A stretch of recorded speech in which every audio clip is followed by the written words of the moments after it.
September 17 ஒரு புறம் வந்து பார்த்திங்கன்னா இந்தியாவையே உலக நாடுகளை திரும்பி பார்க்க வைக்கும் ஒரு வியத்தகு தலைவர் நரேந்திர மோடிக்கு பிறந்த நாள். இன்னொரு பக்கம் பார்த்திங்கன்னா தமிழ்நாட்டை நாசமாக்கிய காமக்கிழவனுக்கு பிறந்த நாள். ஏன் காமக்கிழவன் அவரை சொல்கிறோம்? அவன் வந்து பார்த்திங்கன்னா 74 வயதில் 24 வயது பெண்ணை கல்யாணம் பண்ணிக்கிட்டவர். அது எப்படின்னா வளர்ப்பு மகளாக வளர்த்துட்டு இருந்தவர் கல்யாணம் பண்ணிக்கிட்டார். அப்போ கூட இருக்கிறவங்களாம் கேட்டாங்க, இப்படி வளர்ப்பு மகளை கல்யாணம் பண்ணிக்கிட்டீங்களா, இதெல்லாம் நியாயமா அப்படின்னு சொல்லிட்டு அவர் கூட இருந்த அறிஞர் பேர் போராட்டப்பட்டவர்கள், அதாவது தமிழ்நாட்டில் திராவிடர்களால் போராட்டப்பட்டவர்கள், இவங்கெல்லாம் வந்து கேட்டாங்க.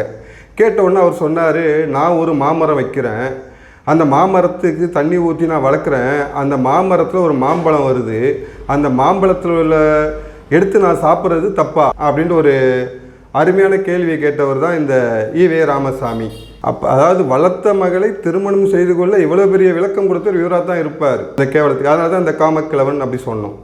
இன்னொரு புறம் பார்த்தீங்கன்னா இவர் வந்து தன்னுடைய வாலிப வயதில் விபச்சாரிகளுடன், அவரே சொன்னது, விபச்சாரிகளுடன் வந்து விளையாட போகும் பொழுது, விளையாடனா தெரியுமா உங்களுக்கு, அந்த விளையாட போகும் பொழுது இவருக்கு உணவு எடுத்துகிட்டு வர்றது யாருன்னு பார்த்தீங்கன்னா ஒரு பொண்டாட்டி தான் எடுத்துகிட்டு வர சொல்லுறான். இவர் அந்த ஃப்ரெண்ட்ஸோட கூட இருக்கும்போது அவர் பொண்டாட்டி தான் சாப்பாடு கொண்டு கொடுக்கணுமா. இதெல்லாம் எவ்வளோ பெரிய கேவலமான செயல். இதை செஞ்சவனை தான் வந்து பார்த்தீங்கன்னா பெண்ணுரிமை காவலர் அப்படின்னு சொல்லிட்டு இருக்காங்க திராவிட கூட்டம். இன்னொன்று சொல்கிறாங்க, இவர் வந்ததுனால தான் தமிழகம் தலை நிமிர்ந்தது அப்படின்ட்டு. எப்படி தலை நிமிர்ந்தது? இந்த இப்போ பொன்முடி அப்படின்னு ஒருத்தர் பேசி பார்த்துருப்பீங்க, திருநருக்கும் வைணவருக்கும் சைவருக்கும் வந்து விளக்கம் கொடுத்து நம்மெல்லாம் போயிட்டு புகார் கொடுத்தோம், அதாவது மன வருத்தப்பட்ட இந்துக்கள் நிறைய பேர் புகார் கொடுத்தாங்க. ஆனால் நீதிமன்றம் என்ன சொல்லுதுன்னா, புகாரை வந்து முடிச்சு வச்சிட்டோம், மனுவை தள்ளுபடி பண்ணிட்டோம் அப்படின்ட்டு.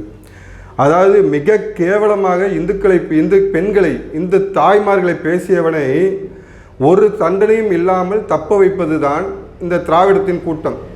இந்த மாதிரி சாதனையை செஞ்சது தான் இந்த ஈவே ராமசாமியின் அடிவருடிகள், இல்லை ஈவே ராமசாமி சொல்ல. ஏன்னா தமிழை வந்து இவர் தமிழர் தலைவர் அப்படின்றாங்க. அதாவது திருக்குறளை தங்கத்தட்டில் வைக்கப்பட்ட மலம் அப்படின்னு சொன்னவர் தான் இந்த ஈவே ராமசாமி. தமிழை காட்டுமிராண்டி மொழி அப்படின்னு சொன்னவர் தான் இந்த ஈவே ராமசாமி. அப்போ இப்பேற்பட்ட பொன்மொழிகளை வகுத்தவர் வந்து தமிழருக்கு தலைவர், தமிழர் தந்தை. யாருக்கு தந்தையாக இருக்க முடியும்? அவருடைய கூற்றுப்படி பார்த்தா விபச்சாரியுடன் இருக்கும்போது பொண்டாட்டியை சாப்பாடு கொண்டு வர சொன்னவன் தந்தையாக ஏற்றுக்கலாம் அவனை. இல்லை வளர்த்த மகளை கல்யாணம் பண்ணிக்கிட்டவன் அவனை தந்தையாக வச்சுக்கலாம். இல்லை தமிழை காட்டுமிராண்டி மொழி, திருக்குறளை மலம் அப்படின்னு சொல்கிறவங்க அவனை தமிழர் தந்தையை ஏற்றுக்கலாம். தன்மானம் உள்ள எவனாவது அவனை தமிழர் தலைவராக ஏற்றுக்க முடியுமா? பெண்ணுரிமை காவலர், ஏற்கனவே சொன்ன பொண்டாட்டியை வந்து விபச்சாரோட சில சாப்பாடு கொண்டு வர சொன்னால் எப்படி பெண்ணுரிமை காவலன் ஆக முடியும்?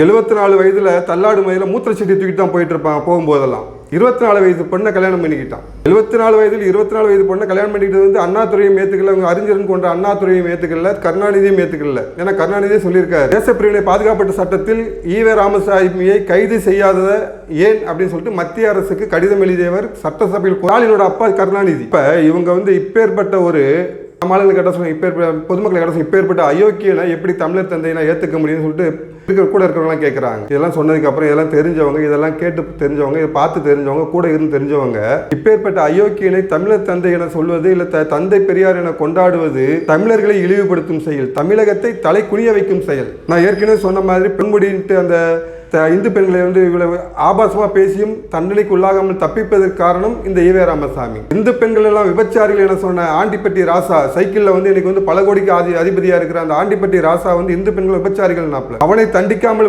தப்ப வைத்ததற்கு காரணம் இந்த ஈவே ராமசாமி. இந்து மத மந்திரங்கள் எல்லாம் ஆபாசமானவை, அருவருக்கு தக்கவை என தமிழே சரியா படிக்க தெரியாத நம்ம தமிழக பஞ்சாயத்து முதல்வர் ஸ்டாலின் சொன்னதுக்கு காரணம் இந்த ஈவே ராமசாமி. இந்து மதம் என்பது கொசு டெங்கு மாதிரி, இது அழிச்சே தீரணும், சனாதனத்தை ஒழித்தே தீரணும் பால் டாயில் குடிச்ச துணை முதல்வர் சொன்னது வந்து பாத்தீங்கன்னா, துணை முதல்வர் சொன்னதுக்கு காரணம் இந்த ஈவே ராமசாமி. அப்ப இந்த ஈவே ராமசாமி இப்பேற்பட்ட ஈவே ராமசாமியை தமிழர் தந்தை என சொல்வது, நாங்கள் இந்த அடிக்கடி போட்டுட்டு இருக்க ஹேஷ்டாக் போடுறாங்க, தமிழகத்தை தலைநிமித்துவோம் அப்படின்ட்டு. இதை போட்டு தமிழகத்தை தலைநிமித்துவம் சொல்லாதீங்க. கேட்குறோம், காரி துப்பிட்டு போவோம், பார்க்குறோம் ஏதாவது சொல்ல போறாங்க.